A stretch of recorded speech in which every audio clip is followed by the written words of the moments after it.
আজ মুক্তিযুদ্ধের বিজয় দিবস পালিত হচ্ছে গোটা রাজ্য জুড়ে সীমান্তগুলিতে। যে ছবিটা এই মুহূর্তে দেখতে পাচ্ছেন কৃষ্ণগঞ্জের ছবি দেখতে পাচ্ছেন, নদিয়া সীমান্ত থেকে এই ছবি তুলে ধরছেন আমাদের প্রতিনিধি পলাশ। আমি চলে যাব সরাসরি পলাশের কাছে। পলাশ, এই মুহূর্তে উদযাপনের ঠিক কি ছবি উঠে আসছে?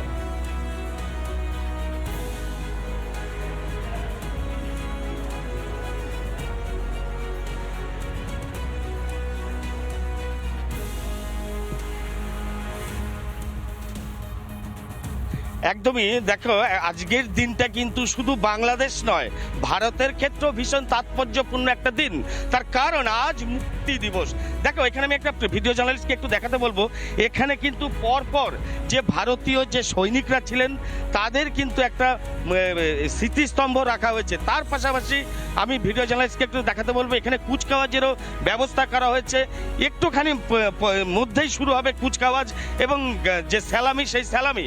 তার পাশাপাশি প্রচুর পরিমাণে প্রাক্তন সেনা কর্মীরা তারা উপস্থিত হয়েছেন। তার পাশাপাশি আরও একটা জিনিস, এই যে আমি একটু কথা বলবার চেষ্টা করব, এই মুক্তিযুদ্ধের নিহত সৈনিক তার স্ত্রী কিন্তু এই মুহূর্তে হাজির।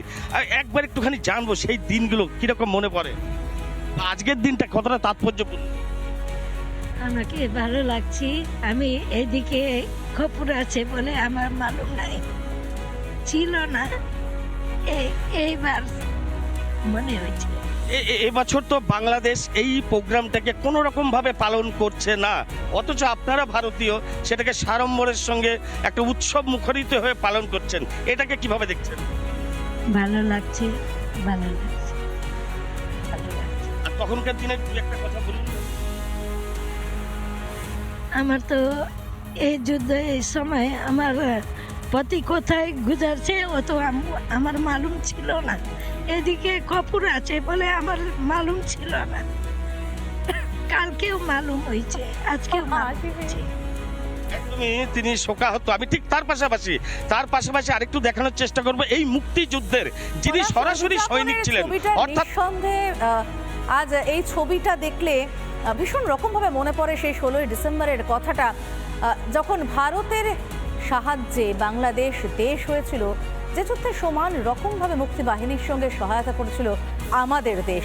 আজ সেই ইতিহাস ভুলেছে, গৌরবের সেই ইতিহাস ভুলেছে ইউনুস জামাত জোট। তবে এই ইতিহাস আমরা ভুলিনি। দিনভর আজ এই ছবিতে আমাদের নজর থাকবে। আপাতত ধন্যবাদ পলাশ। নানা ধরনের কন্টেন্ট দেখার জন্য লাইক করুন, শেয়ার করুন আমাদের ফেসবুক পেজ, সাবস্ক্রাইব করুন আমাদের ইউটিউব চ্যানেল। পাশাপাশি অন্যান্য ব্রেকিং নিউজের জন্য অবশ্যই চোখ রাখুন রিপাবলিক বাংলায়।